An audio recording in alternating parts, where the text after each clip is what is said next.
Imagine um país inteiro devastado, onde crianças são arrancadas dos braços das mães para vestir uniformes improvisados, onde idosos são jogados à linha de frente empunhando facões contra canhões, e onde cidades inteiras são transformadas em cinzas. Essa não é uma cena de ficção, mas sim a realidade cruel da Guerra do Paraguai, o maior conflito armado da história da América do Sul.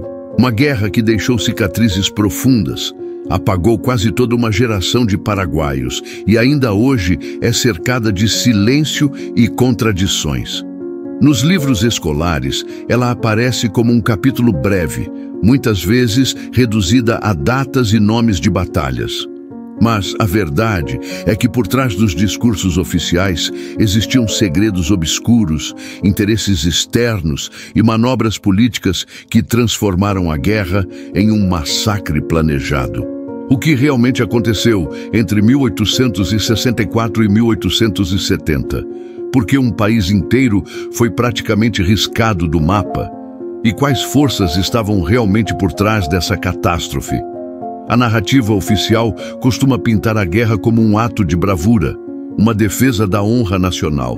Mas quando olhamos com atenção, percebemos que há muito mais nesse enredo. O Paraguai, que antes do conflito se destacava como um país em ascensão, autossuficiente e economicamente independente, foi esmagado de forma brutal por uma aliança formada entre Brasil, Argentina e Uruguai, conhecida como Tríplice Aliança.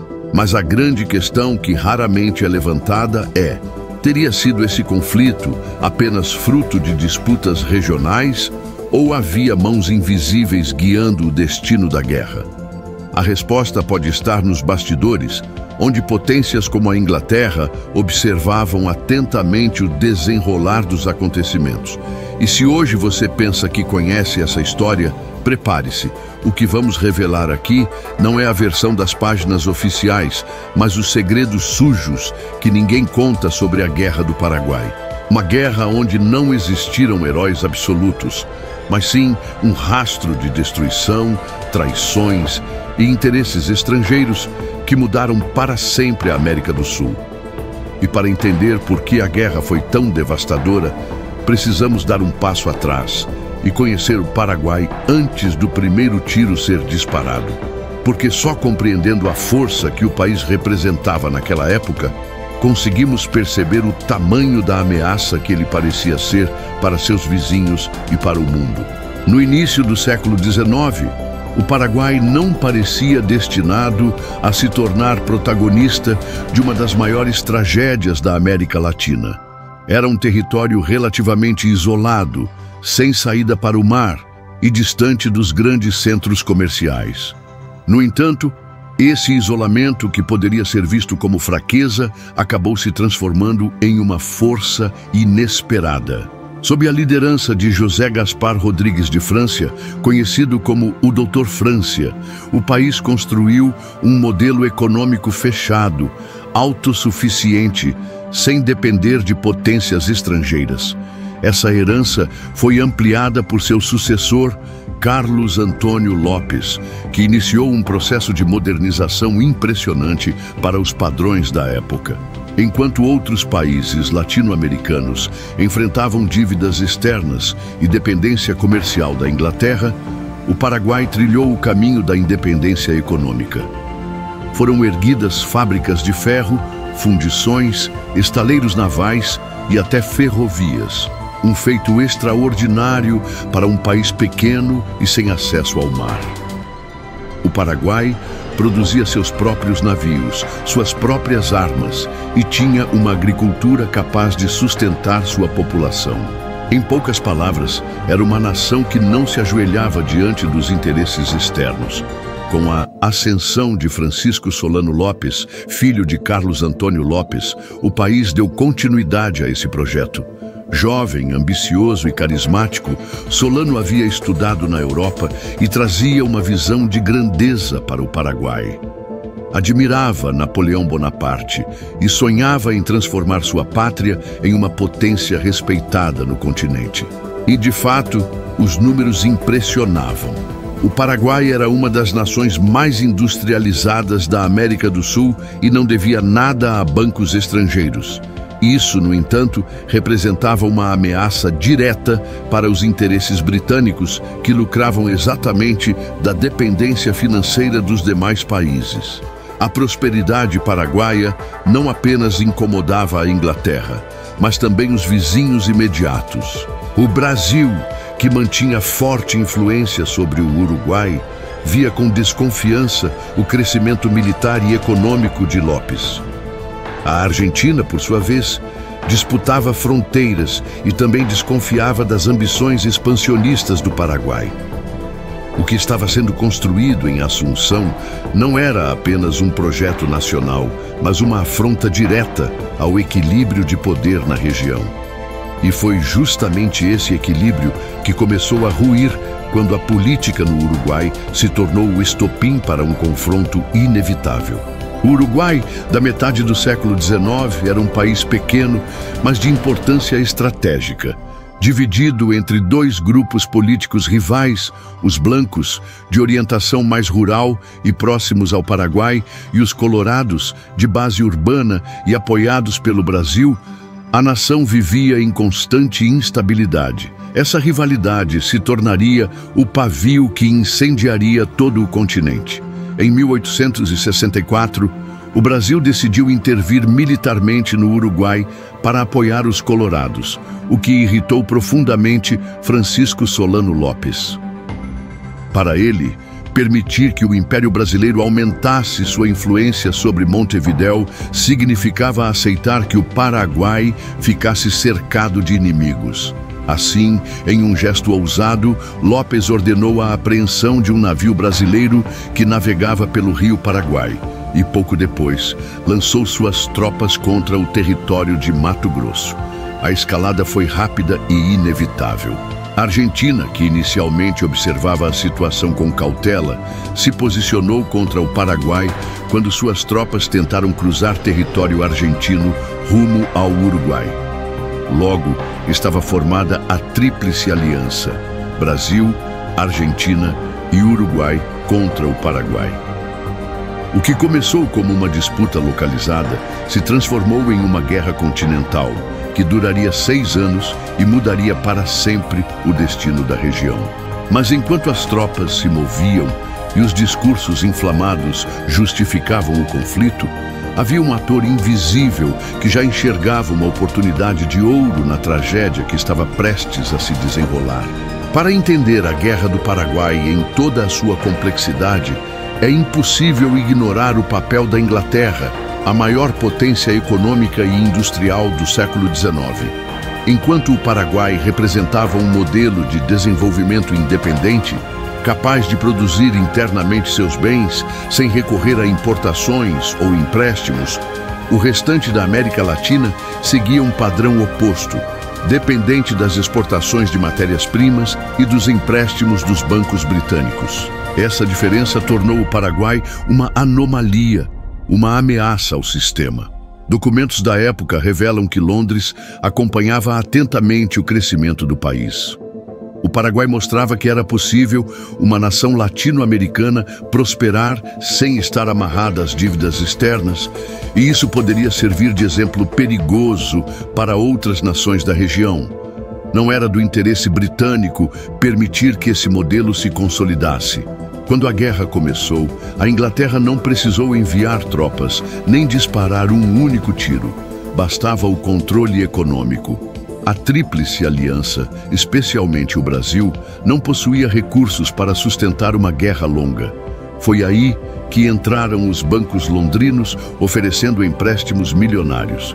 O dinheiro financiou armas, navios, uniformes, logística. E cada libra emprestada significava mais uma corrente atada ao pescoço das economias latino-americanas. O Brasil, em particular, mergulhou em dívidas que levariam décadas para serem pagas. Para cada vitória conquistada no campo de batalha, havia um preço altíssimo sendo cobrado nas ruas do Rio de Janeiro, onde os cofres públicos se esvaziavam em favor dos credores estrangeiros. O que parecia uma guerra entre países vizinhos era, na prática, um projeto econômico de manutenção de dependência. E enquanto o ouro inglês alimentava os arsenais da Tríplice Aliança no Paraguai, a resistência crescia. Com o financiamento britânico assegurado, a Tríplice Aliança pôde sustentar uma guerra longa e devastadora. As primeiras campanhas já revelaram o cenário de horror que se desenharia. Em Tuiuti, uma das maiores batalhas campais da história da América do Sul, dezenas de milhares de soldados se enfrentaram em um massacre sem precedentes. O chão ficou coberto de corpos e a vitória da aliança custou rios de sangue. Logo depois veio o cerco de Humaitá, considerada a Sebastopol da América do Sul, uma fortaleza paraguaia quase impenetrável. Durante meses, os aliados tentaram romper as defesas, enfrentando fome, doenças e resistência obstinada.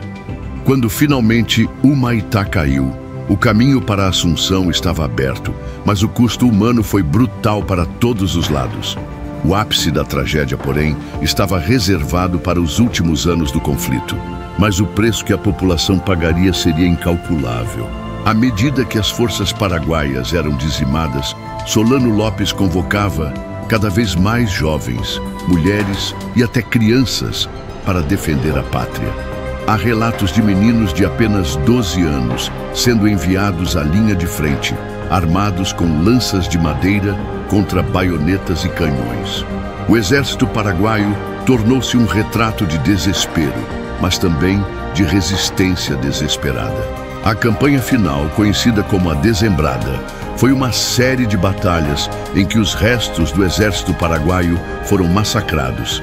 Por fim, em Cerro Corá, Solano Lopes caiu, ferido mortalmente, enquanto gritava: "Muero com mi pátria, morro com minha pátria." Seu fim simbolizou não apenas a derrota militar, mas o aniquilamento de um país inteiro. As estatísticas são chocantes. Estima-se que o Paraguai tenha perdido até 70% de sua população masculina adulta e quase metade de sua população total. Foi um genocídio que apagou gerações inteiras.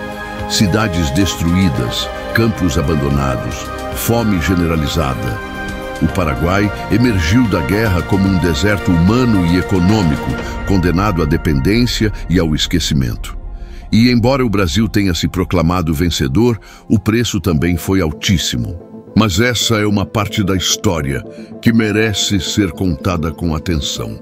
Quando os canhões finalmente se calaram e o corpo de Solano Lopes tombou em Cerro Corá, o Brasil se proclamou vencedor da maior guerra já travada na América do Sul. Mas atrás das medalhas, dos desfiles militares e das proclamações oficiais de glória, escondia-se uma verdade amarga. O preço que o Império pagou por essa vitória foi devastador. Estima-se que mais de 50 mil soldados brasileiros tenham perdido a vida.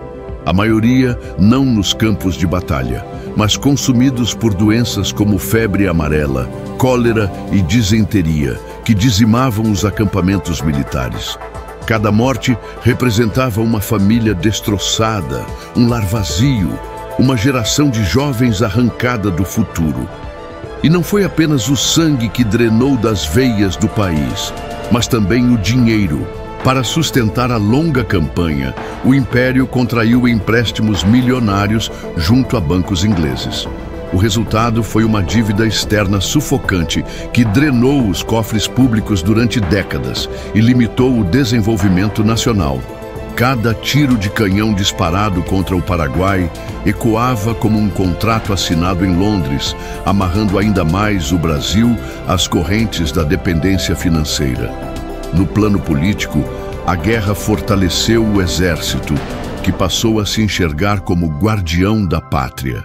Generais que lutaram nos campos paraguaios, como o Duque de Caxias e o Conde Deu, retornaram com prestígio e influência. Esse fortalecimento das Forças Armadas, contudo, enfraqueceu a monarquia, que passou a ser vista como distante e incapaz de lidar com as reais necessidades da nação. Muitos historiadores consideram que as sementes da queda do Império em 1889 foram plantadas justamente nos campos de batalha paraguaios. Assim, o Brasil saiu vitorioso, mas ao mesmo tempo mutilado. Tinha derrotado o Paraguai, mas herdado dívidas, luto e um novo equilíbrio político que mudaria o destino da nação. E se a vitória foi amarga para os brasileiros, para o Paraguai, ela significou quase o fim da existência. O desfecho da Guerra do Paraguai é um dos episódios mais trágicos e simbólicos da história da América do Sul. Depois de anos de resistência desesperada, restavam apenas fragmentos de um exército exausto, formado por crianças, velhos e mulheres armados com facões, paus e pedaços de ferro. O que outrora fora um país promissor estava reduzido a ruínas. Em 1º de março de 1870, às margens do arroio Aquidabã, em Cerro Corá, Francisco Solano Lopes fez sua última tentativa de resistir. Montado em seu cavalo, com a farda esfarrapada e cercado por um punhado de seguidores fiéis, ele enfrentou as tropas da Tríplice Aliança. Ferido, ainda tentou lutar até o último instante. Suas palavras finais ecoaram como um grito de desespero e patriotismo: "Muero com mi pátria". Com sua morte, não apenas se encerrou a guerra, mas também o sonho de um Paraguai independente e poderoso. A nação estava devastada, sem homens em idade produtiva, sem infraestrutura, sem futuro imediato.